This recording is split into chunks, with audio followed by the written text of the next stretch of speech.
Assalamualaikum warahmatullahi wabarakatuh. Alhamdulillahi rabbil alamin. Wassalatu wassalamu ala sayyidina Muhammadin wa ala alihi wa sahbihi ajma'in, amma ba'du. Baik Bapak Ibu, sambil kita menanti datangnya hari di mana kita akan mengikuti tes seleksi P3K, ada baiknya kita lihat dan dengarkan dulu beberapa soal-soal yang mungkin akan bermanfaat nantinya sebagai bekal kita dalam menghadapi tes seleksi P3K. Mudah-mudahan bisa membantu dengan channel ini kepada Bapak Ibu. Di mana ada kekurangan kami mohon maaf. Dan tidak lupa juga kita berdoa dengan hakul yakin bahwa insya Allah akan membantu kita.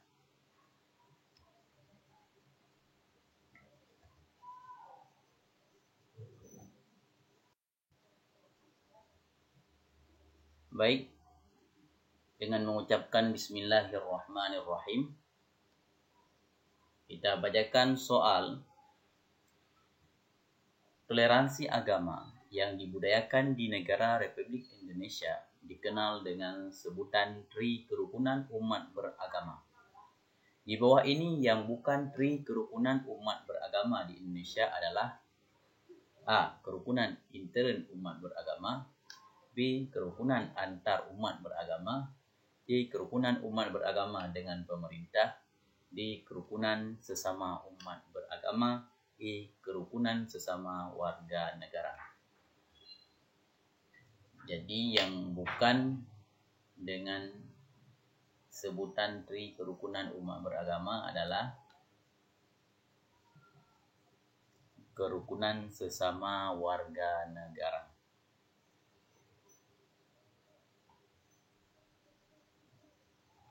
Soal selanjutnya. Nama lain adil dari istilah yang sudah populer di dalam ajaran Islam adalah A. Tawasud, B. Tawasul, C. Tasamuh, D. Ta'adul, E. Ta'arud. Jawaban yang tepat adalah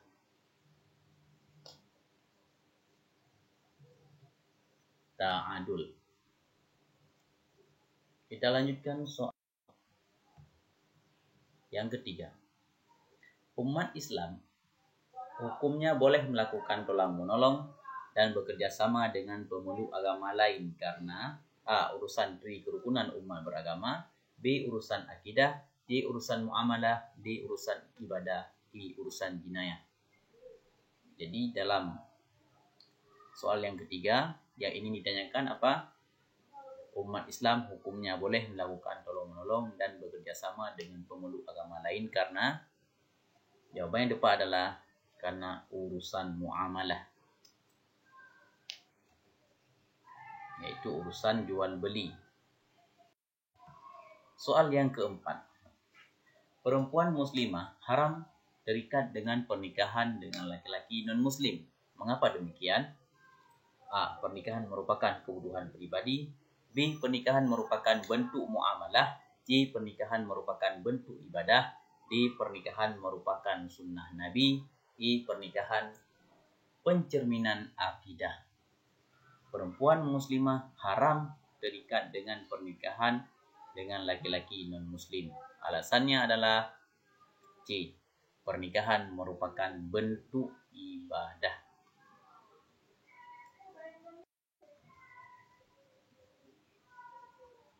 Soal yang kelima. Salah satu cara untuk menghindarkan diri dari sikap dan perilaku kekerasan adalah rendah hati. Mengapa demikian? A. Rendah hati menjauhkan sikap aniaya, B. Rendah hati pencerminan perilaku orang yang beriman, C. Rendah hati mendorong seseorang untuk mengalah, D. Rendah hati perilaku terpuji yang diperintahkan oleh agama, E. Rendah hati kurang memancing orang lain untuk memusuhinya. Maka jawaban yang tepat adalah rendah hati Jawabannya C. Rendah hati mendorong seseorang untuk mengalah. Maka salah satu cara untuk menghindarkan diri dari sikap dan perilaku kekerasan adalah rendah hati, karena rendah hati mendorong seseorang untuk mengalah.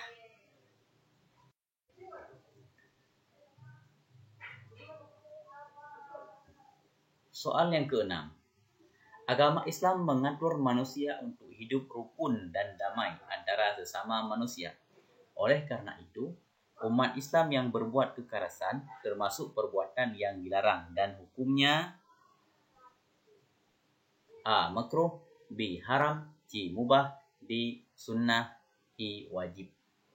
Maka jawaban yang tepat adalah A. B. Haram. Soal yang ketujuh.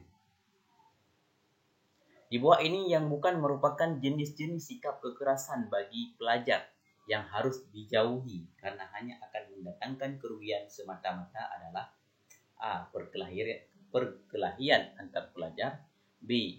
Santunan sosial, C. Pelecehan seksual, D. Pemalakan, E. Geng motor. Di bawah ini yang bukan merupakan jenis-jenis sikap kekerasan bagi pelajar yang harus dijauhi adalah B. Santunan sosial. Jadi ini harus digalakkan kepada pelajar. Soal yang ke-8. Di beberapa tempat terdapat bangunan sarana ibadah dalam bentuk masjid, gereja, dan pura berada dalam satu lokasi. Apakah makna yang dapat diambil? A. Menjadikan sarana ibadat dalam satu tempat. B. Untuk mempermudah proses pengawasan. C. Untuk mempermudah pengendalian keamanan. D. Merupakan simbol toleransi beragama. E. Mewujudkan suasana wilayah yang agamis. Maka kesimpulannya adalah kalau dalam satu tempat ada masjid, gereja, dan pura merupakan simbol toleransi beragama, maka jawabannya adalah D. Merupakan simbol toleransi beragama. Soal yang ke-9. Sikap kekerasan akan mengakibatkan berbagai kerugian, baik manusia maupun alam semesta. Penyebab utama adalah ulah tangan-tangan manusia. Hal demikian dilarang oleh Allah Subhanahu wa taala dalam Al-Qur'an surah Ar-Rum ayat 39, di Ar-Rum ayat 41, di Ar-Rum ayat 42, di Ar-Rum ayat 40, di Ar-Rum ayat 44. Sikap kekerasan akan mengakibatkan berbagai kerugian, maka jawaban yang tepat adalah Ar-Rum ayat 41. Silakan Bapak Ibu dari sendiri apa bunyi dari surat Ar-Rum ayat 41 tersebut. Ini PR ya, silakan.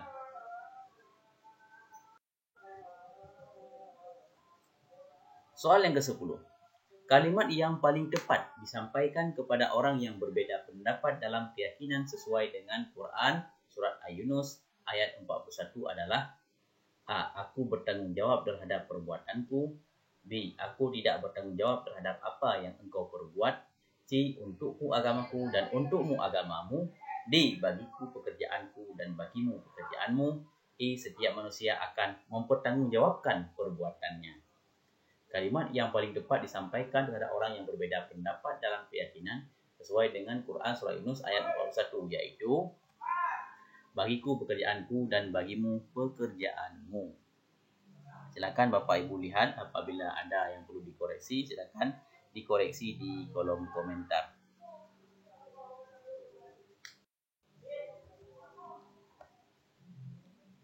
Soal yang ke-11. Kandungan surat Al-Maidah ayat 32 adalah A. Larangan berbuat kerusakan. B. Larangan berbuat kekerasan. C. Larangan memaksakan kehendak. D. Larangan menganggap semua orang sesat. E. Larangan mengkafirkan orang lain.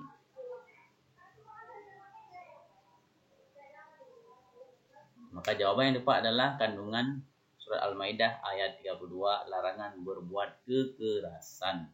B jawabannya. Soal yang ke-12. Amran dan Lukas adalah sahabat karib. Walaupun keduanya akrab, namun keduanya berbeda keyakinan. Suatu hari Amran diajak ikut beribadat keluarga di rumah Lukas. Perilaku yang tepat yang harus dilakukan Amran adalah A. Ikut undangan Lukas karena dia sahabat karib. B. Ikut undangan Lukas sebagai wujud penerapan toleransi. C. Amran menyampaikan dengan kalimat yang baik kepada Lukas bahwa dalam hal ibadat tidak boleh dicampur baurkan. D. Amran mengundang balik Lukas untuk mengikuti dalam salah satu ibadat yang dilakukan Amran sebagai wujud dari persahabatan. E. Memutuskan persahabatan mereka karena berbeda keyakinan. Maka kalau diajak oleh satu kawan, maka perilaku yang tepat adalah C. Amran menyampaikan dengan kalimat yang baik kepada Lukas bahwa dalam hal ibadat tidak boleh dicampur baurkan. Nanti silakan Bapak Ibu jawab apabila ada soal yang begini, jawabannya adalah tidak boleh mencampur adukkan ibadah. Redaksinya boleh berbeda, tapi maksudnya sama. Nomor 13. Makna toleransi dalam ajaran Islam adalah A. Membiarkan orang beribadat sesuai dengan keyakinan masing-masing, serta ikut serta dalam ibadat yang dilakukan agama manapun. C. Beranggapan bahwa apa yang diyakini orang lain adalah salah dan sesat. D. Memaksa orang lain mengikuti keyakinannya. E. Menganggap bahwa semua agama itu sama. Maka makna toleransi dalam ajaran Islam adalah membiarkan orang beribadat sesuai dengan keyakinan masing-masing. Maka jawabannya adalah A. Nanti kalau kedapatan di seleksi P3K soal yang ditanyakan toleransi adalah membiarkan orang beribadat sesuai dengan keyakinan masing-masing. Redaksinya boleh berbeda, tetapi pemahamannya sama. Maka silakan Bapak Ibu memahami soal-soal yang ada di channel ini, di playlist channel ini, dengan pemahaman yang sempurna.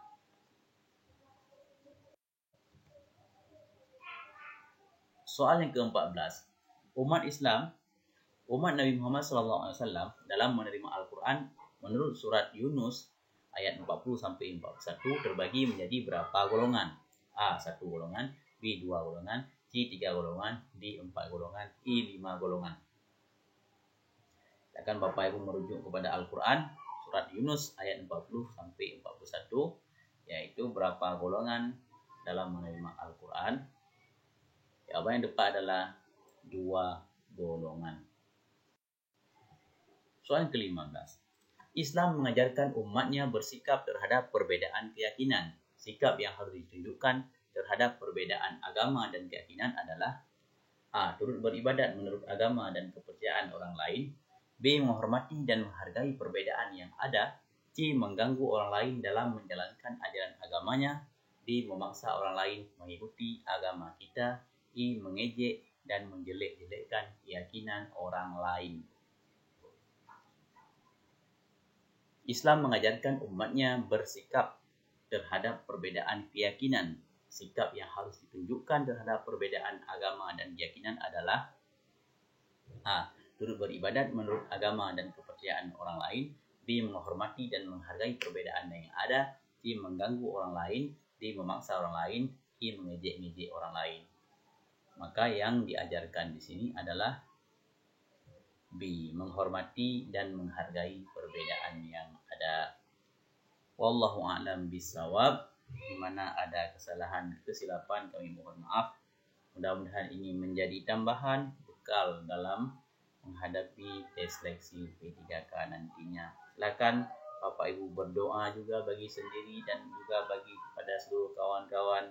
Semoga Allah luluskan semuanya jika memang itu adalah yang terbaik di sisi Allah Subhanahu wa taala. Pada Allah kita berharap dan kepadanya kita mohon pertolongan. Alanallahu wa yakum ajmain. Assalamualaikum warahmatullahi wabarakatuh.